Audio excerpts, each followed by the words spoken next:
नमस्कार, बुलेटिन में स्वागत है आपका और मैं हूं आपके साथ जागृति खंतवाल। और आपको सीधा लिए चलते लखनऊ, जहां पर सीएम योगी आदित्यनाथ क्या कुछ कह रहे हैं वो भी आपको सुनवाते हैं। अंतर्राष्ट्रीय प्रतियोगिता में और देश के अंदर जब प्रतियोगिताएं होती हैं तो विभिन्न राज्य उसमें प्रतिभाग करके अपने स्वस्थ खेल प्रतिस्पर्धा और कौशल का परिचय देते हैं। खासतौर पर जब हम देखते हैं आज ओलंपिक में भारत का प्रतिभाग भी बहुत बढ़ा है और भारत को मिलने वाले मेडल की संख्या भी बढ़ी है। एशियाड में, कॉमनवेल्थ गेम्स में, विश्व चैंपियनशिप में भारत की प्रतिभागिता भी बढ़ी है और भारत को मिलने वाले गोल्ड मेडल भी की संख्या या मिलने वाले मेडल्स की संख्या भी बढ़ी है। ये किसी भी देश के सामर्थ्य को प्रदर्शित करता है, वहां के कौशल को प्रदर्शित करने का एक माध्यम होता है। और खेलकूद की कोई भी प्रतियोगिता हम सबको सम और विषम परिस्थितियों में बहुत कुछ देने की एक नई प्रेरणा भी प्रदान करता है। जब यहां पर 71वीं Akhil Bharatiya police athletics cluster championship के इस आयोजन के साथ हम सब जुड़े हुए हैं, मुझे बताते हुए प्रसन्नता है कि उत्तर प्रदेश आज खेलकूद की गतिविधियों में तेजी के साथ आगे बढ़ा है और उत्तर प्रदेश सरकार ने भी आज इस दिशा में बहुत सारे कदम बढ़ाए हैं। खासतौर पर वर्तमान में अगर हम देखें तो हर संसदीय क्षेत्र में सांसद खेलकूद प्रतिस्पर्धा के आयोजन हो रहे हैं। एक एक संसदीय क्षेत्र में 2000 से लेकर 2500 खिलाड़ी इन सभी प्रतियोगिताओं के साथ जुड़ते हैं, अलग अलग प्रकार की रचनात्मक गतिविधियों के साथ जुड़ते हैं। हमारा यह मानना है कि युवा शक्ति को सकारात्मक और रचनात्मक दिशा की ओर अग्रसर करने में खेलकूद गतिविधियों की बड़ी भूमिका होती है और खेलकूद की इन गतिविधियों को आगे बढ़ाने के लिए सरकार के स्तर पर विभिन्न औद्योगिक संस्थाओं के स्तर पर, सामाजिक संस्थाओं के स्तर पर प्रयास किए जाने की आवश्यकता है। और उसी प्रयास के क्रम में आज उत्तर प्रदेश सरकार ने भारत सरकार के साथ मिलकर के सभी ग्राम पंचायतों में स्पोर्ट्स किट, महिला युवक मंगल दल और महिला मंगल दल को उपलब्ध करवाने की कार्रवाई को तेजी के साथ आगे बढ़ाया है। हर गांव में इस प्रकार की भावना पैदा हो, एक रचनात्मकता पैदा हो, आपसी राग और द्वेष से मुक्त होकर के हम रचनात्मकता की ओर जा सकें, स्वस्थ प्रतिस्पर्धा को गांव के अंदर एक स्वस्थ परंपरा को हम जन्म दे सकें। इस दृष्टि से जहां इन कार्यक्रमों को बढ़ावा दिया जा रहा है, वहीं हर ग्राम पंचायत में खेल का मैदान बने, महिला और पुरुषों के लिए ओपन जिम का निर्माण हो, हर विकास खंड स्तर पर मिनी स्टेडियम और जनपद स्तर पर स्टेडियम का निर्माण हो, स्पोर्ट्स कॉलेजेस के निर्माण हो रहे हैं और तमाम प्रकार की उन गतिविधियों को आगे बढ़ाने के साथ साथ खिलाड़ियों की सुविधाओं को आगे बढ़ाने के साथ ही वर्तमान में किसी भी अंतर्राष्ट्रीय प्रतियोगिता में या नेशनल चैंपियनशिप में जिन खिलाड़ियों ने प्रतिभाग किया है, उन्हें उत्तर प्रदेश पुलिस बल में या उत्तर प्रदेश शासन की विभिन्न सेवाओं में स्थान देने की कार्रवाई को भी आगे बढ़ाया जा रहा है। बहुत शीघ्र 500 से अधिक खिलाड़ियों को हम उत्तर प्रदेश शासन की विभिन्न सेवाओं में स्थान देने जा रहे हैं, जहां पर वे न केवल खेलकूद की गतिविधियों में भाग लेंगे बल्कि वहां पर उन गतिविधियों को तेजी के साथ आगे बढ़ा सकेंगे। और ये हमारे पुलिस बल की तो एक ताकत होनी चाहिए कि हम जब देश के अंदर या विभिन्न राज्यों के अंदर कानून व्यवस्था का संकट आएगा तो सुरक्षा और कानून व्यवस्था की स्थिति देंगे। केंद्रीय पुलिस बल उस समय राष्ट्रीय सुरक्षा के लिए पूरी प्रतिबद्धता और ईमानदारी के साथ कार्य करेंगे। तो तस्वीरें आपने देखी लखनऊ की, जहां लखनऊ में Akhil Bharatiya police athletics championship आयोजित की गई। तो वहीं सीएम योगी आदित्यनाथ भी कार्यक्रम में शामिल हुए। इसी खबर पर ज्यादा जानकारी के लिए हमारे सहयोगी तौकीर किदवई हमारे साथ जुड़ गए। तौकीर, सबसे पहले आपसे जानना चाहेंगे, आज पुलिस चैंपियनशिप आयोजित की गई है, क्या कुछ पूरी अपडेट मिल रही है? देखिए, इसमें करीब 33 ऐसे राज्य हैं जहां से ये खिलाड़ी आए हैं और करीब 150 से ज्यादा ये खिलाड़ी इसमें प्रतिभाग करने आए हैं। आप तस्वीरों में देखेंगे कि अभी मुख्यमंत्री का भाषण चल रहा है, अभिवादन चल रहा है। सभी जो प्रतिस्पर्धा में शामिल होने आए हैं, सभी लोग उनकी बातों को सुन रहे हैं। मुख्यमंत्री योगी आदित्यनाथ ने भी साफ तौर पर कहा है कि ये इस तरह के जो खेल के आयोजन होते हैं ये कौशल और प्रतिभा को निखारते हैं। जाहिर तौर पर इस तरह के आयोजन पुलिस महकमे में अक्सर देखने को मिलते हैं और इसी ग्राउंड पे अक्सर हमने देखे हैं। तो फिलहाल आज अभी ये चैंपियनशिप थोड़ी देर बाद शुरू होने जा रही है। अलग अलग जगहों से लोग आए हैं, अलग अलग प्रांतों से लोग आए हैं। आप तस्वीरों में देखेंगे कि उनके प्रांतों की झलक भी इसमें नजर आती है। कुछ लोग उत्तराखंड से हैं, कोई हिमाचल से आया है, अलग अलग जगहों से लोग आए हुए हैं। कहाँ से आए हैं आप? हम तो 50वीं वाहिनी सशस्त्र सीमा बल बलरामपुर से आए हैं। हिस्सा बनने आए हैं चैंपियनशिप? जी, दर्शक हैं, देखने के लिए आए हैं। आपकी बटालियन भी हिस्सा ले रही है? बटालियन के पार्टिसिपेट किए हैं जी कुछ सदस्य। तो देखिए ये है, और ये देखिए आप ये कुछ लोग हैं जो मनोबल बढ़ा रहे हैं खिलाड़ियों का, अपनी टीम का मनोबल बढ़ाने आए हैं। ये वो टीम बैठी हुई है यहाँ पर जो लगातार कोशिश कर रही है कि उनकी जो टीम है वो जिसमें कुछ खेल से संबंधित जो लोग भी यहाँ पर मौजूद हैं। कितने लोग आए हैं, किस टीम से हैं आप? सर मैं तो बैडमिंटन टीम से हूँ। किस राज्य से हैं? मैं भी all India police UP police से हूँ। यूपी पुलिस से? मेरी टीम भी अभी जीत करके आई हुई थी, तो बहुत अच्छा योगी सर ने बुलाया था मुझे, हम लोगों को पुरस्कृत किया है, मेडल लाया। टीमें भी हिस्सा ले रही है? ये एथलीट का प्रोग्राम हो रहा है, इसमें लगभग 700-800 लोग हिस्सा ले रहे हैं, कम से कम मिनिमम, मतलब अंदाजे में बता रहे हैं। कितने दिन चलेगी ये? 7 दिन प्रतियोगिता चलेगी। अच्छा, पीएससी, सीमा बल सभी लोग हैं? हाँ, ये सभी फोर्सेज हैं, जितनी भी इंडिया में है वो सभी फोर्सेज हैं। बहुत शुक्रिया। देखिए, इन्होंने बताया आपको कि सभी जितनी भी फोर्सेज हैं इंडिया में, अलग अलग जगहों पे हो या अलग अलग विंग में हो, वो सभी लोग इस चैंपियनशिप का हिस्सा हैं। और ये चैंपियनशिप थोड़ी देर बाद ही शुरू होने जा रही है। आप देख सकते हैं कि बिगुल फूंक चुका है और ये जो आप ध्वनि सुन रहे हैं यही आगाज है इस चैंपियनशिप का, और कुछ देर बाद ही मुख्यमंत्री के अभिवादन के बाद इस तरह की चैंपियनशिप को शुरू किया जाएगा। जी बिल्कुल, और जिस तरह की तैयारियां भी वहां पर की गई है, साफ तौर पर देखा जा सकता है कि खिलाड़ियों में भी काफी उत्साह है, जो प्रतिभागी है उनमें काफी उत्साह देखने को मिला है। फिलहाल क्योंकि तौकीर, आपका बहुत बहुत धन्यवाद हमारे साथ जुड़ने के लिए और तमाम जानकारी हम तक पहुंचाने के लिए। आप रुकते एक छोटे से ब्रेक के लिए।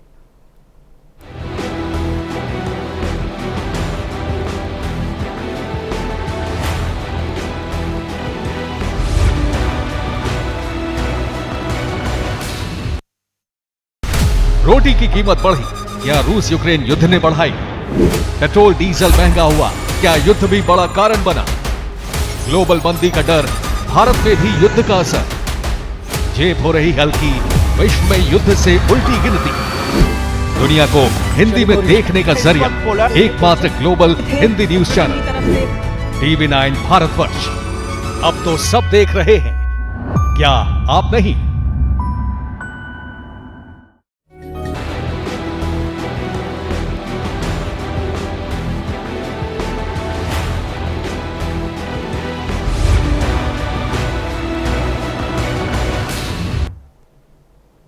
ब्रेक के बाद स्वागत है आपका। रुख करेंगे इस वक्त की बड़ी खबर की ओर। बड़ी और अहम जानकारी आपको बता दें इस वक्त की ये बड़ी खबर, गोंडा दौरे पर रहेंगे सीएम योगी आदित्यनाथ। तो ये बड़ी और अहम जानकारी, सीएम योगी का मिनट टू मिनट कार्यक्रम। तो 2 बजे सीएम योगी की मंडलीय समीक्षा बैठक होगी, जहां सीएम 1.5 घंटे तक अधिकारियों की क्लास लेंगे। तो वहीं आपको बता दें कि दोपहर 3:30 बजे सीएम प्रेस वार्ता करेंगे। निर्माणाधीन मेडिकल कॉलेज का भी निरीक्षण करेंगे सीएम योगी। गोंडा से ये बड़ी और अहम जानकारी, गोंडा दौरे पर रहेंगे सीएम योगी आदित्यनाथ।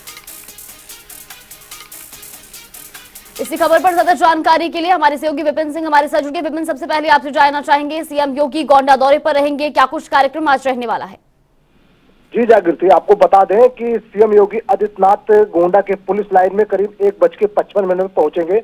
उसके बाद वहां से वो सीधे निकल के विकास भवन पहुंचेंगे, जहां पर अधिकारियों व जनप्रतिनिधियों के साथ बैठक करेंगे, विकास कार्यों की समीक्षा की जाएगी। उसके बाद में कानून व्यवस्था को भी परखा जाएगा और फिर उसके बाद में गोंडा में मेडिकल कॉलेज का निर्माण हो रहा है, उसका भी निरीक्षण करेंगे।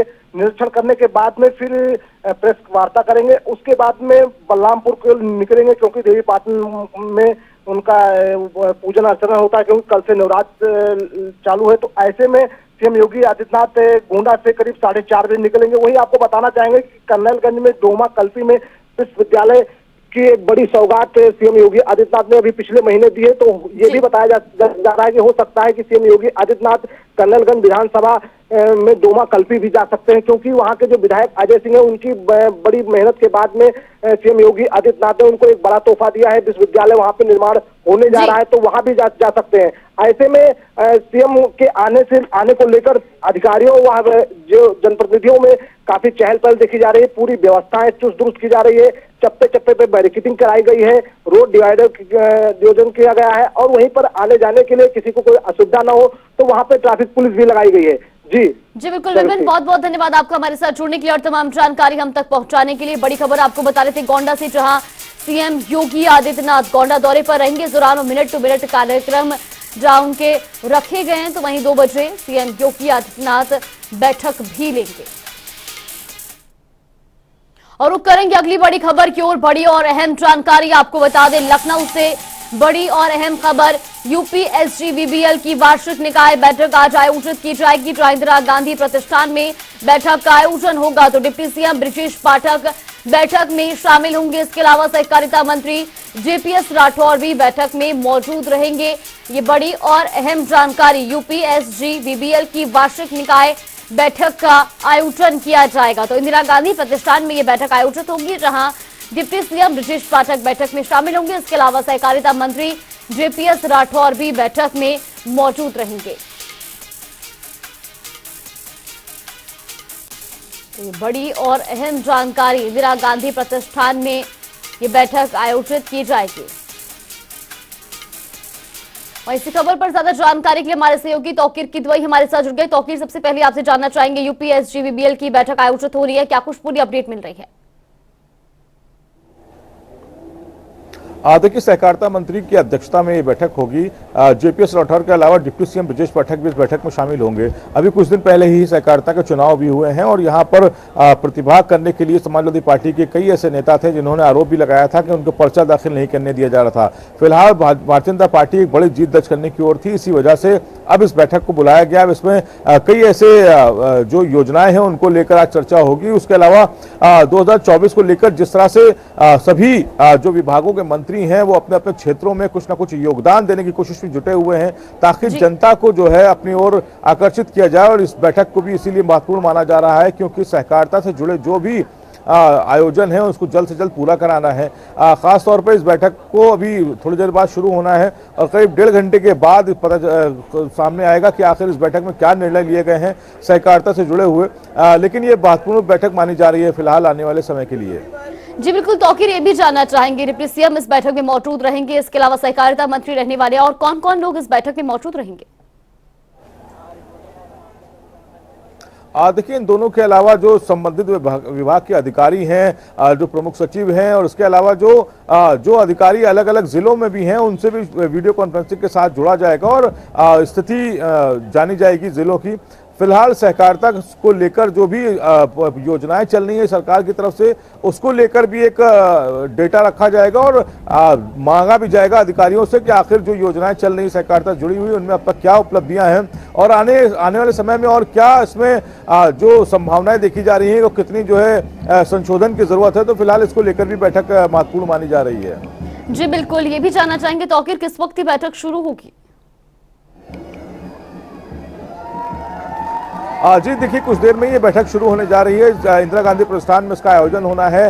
माना यह भी जा रहा था कि मुख्यमंत्री योगी आदित्यनाथ भी इस बैठक में शामिल होंगे, लेकिन अभी फिलहाल उनकी जो कार्यक्रम है उससे महसूस हो रहा है कि ये नहीं जा पाएंगे वहां पर, लेकिन डिप्टी सीएम बृजेश पाठक जरूर मौजूद रहेंगे। जाहिर तौर पर इस बैठक में कई ऐसे महत्वपूर्ण निर्णय भी लिए जाने हैं जिस पर मोहर लग सकती है आज। अभी कुछ देर बाद ही इस पर तस्वीर साफ हो पाएगी कि जो भी यहाँ पर बैठक जिन मुद्दों को लेकर होनी थी आखिर वो क्या मुद्दे थे और इसके बाद सरकार का जो कदम है वो अगला क्या होगा। जी बिल्कुल तौकीर, बहुत बहुत धन्यवाद आपका हमारे साथ जुड़ने के लिए और तमाम जानकारी हम तक पहुंचाने के लिए। तो बड़ी खबर आपको बता रही थी, जहां आज इंदिरा गांधी प्रतिष्ठान में बैठक आयोजित की गई है। तो वहीं रुक करेंगे अगली बड़ी खबर की ओर। बड़ी और अहम जानकारी आपको बता दें, इस वक्त ये बड़ी खबर, सपा चलाएगी एक बड़ा जन आंदोलन। लखनऊ से ये बड़ी और अहम जानकारी, जहां बीजेपी के विरोध में जन आंदोलन चलाया जाएगा, तो वहीं गांव की चौपाल की जाएगी आयोजित।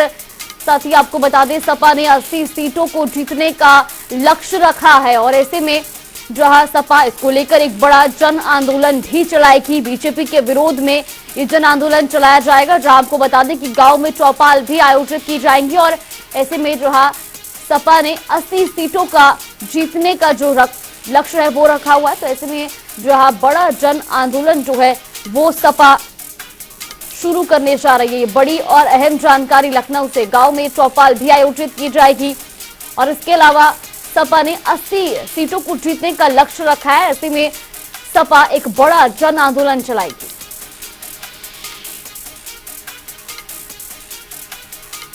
बीजेपी के विरोध में ये जन आंदोलन शुरू किया जाएगा, जहां बीजेपी की नीतियों को लेकर सपा एक बड़ा जन आंदोलन चलाएगी। तो वहीं आपको बता दें कि इस दौरान जहां सपा ने 80 सीटों को जीतने का लक्ष्य भी रखा है और ऐसे में गांव में चौपाल आयोजित की जाएगी।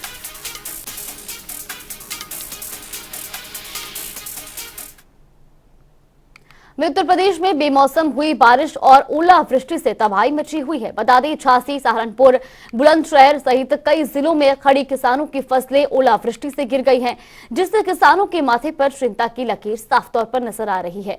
तो ये तस्वीरें भी आपको दिखा रही, जहां बारिश और ओलावृष्टि के चलते फसलें जो है वो बर्बाद होती दिख रही हैं और ऐसे में किसानों के माथे पर चिंता की लकीर भी साफ तौर पर देखी जा सकती है, क्योंकि बेमौसम हुई बारिश से किसानों को काफी नुकसान हुआ है।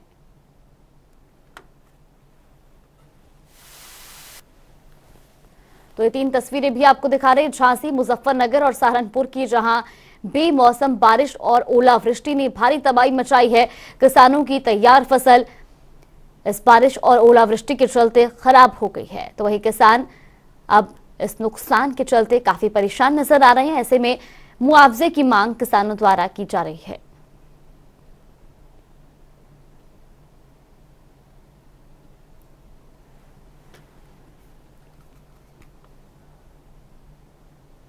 उत्तराखंड की धामी सरकार का 1 साल का कार्यकाल 23 मार्च को पूरा होने जा रहा है। सरकार से लेकर संगठन तक सरकार के 1 साल के कार्यकाल को जश्न की तरह मनाया जाएगा।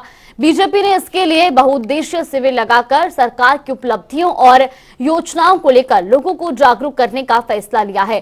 साथ ही सभी जिलों और ब्लॉक मुख्यालयों में विभिन्न कार्यक्रम आयोजित किए जाएंगे। इसके साथ ही पार्टी के तमाम वरिष्ठ नेताओं को पूरे प्रदेश भर में प्रेस कॉन्फ्रेंस करने के भी निर्देश दिए हैं। इतना ही नहीं, बीजेपी ने धामी सरकार के बजट की खूबियों को जन जन तक पहुंचाने के लिए भी कार्यक्रम आयोजित करने का फैसला लिया है। एक तरफ जहां बीजेपी धामी सरकार के 1 साल के कार्यकाल को बेमिसाल बताकर इसका जश्न मना रही है, तो दूसरी तरफ विपक्ष सरकार के अब तक के कार्यकाल को पूरी तरह से विफल बता रहा है।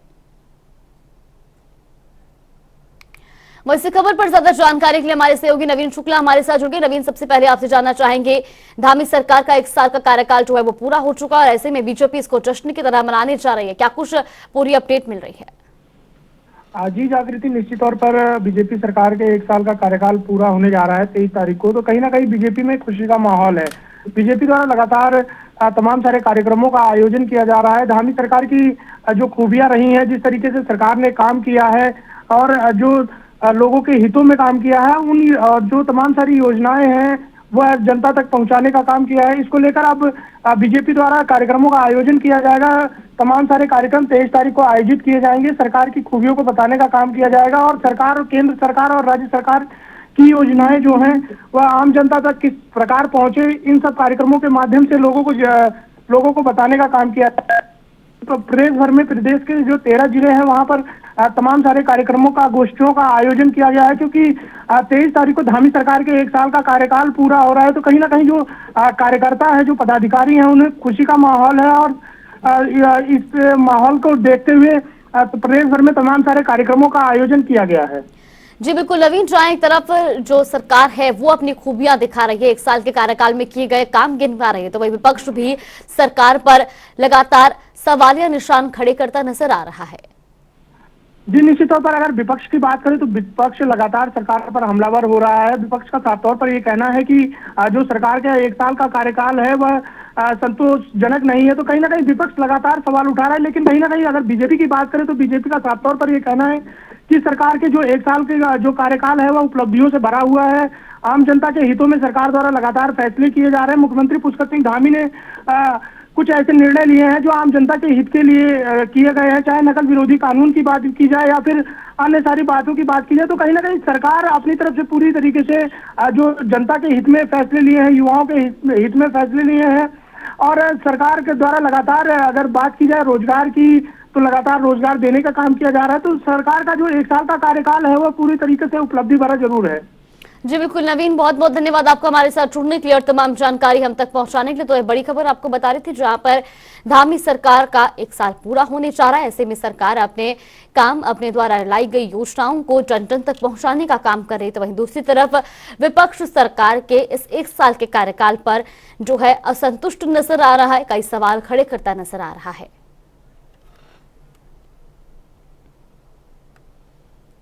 चलिए बुलेटिन में फिलहाल के लिए बस इतना ही। आप बने रहिए हमारे साथ। नमस्कार।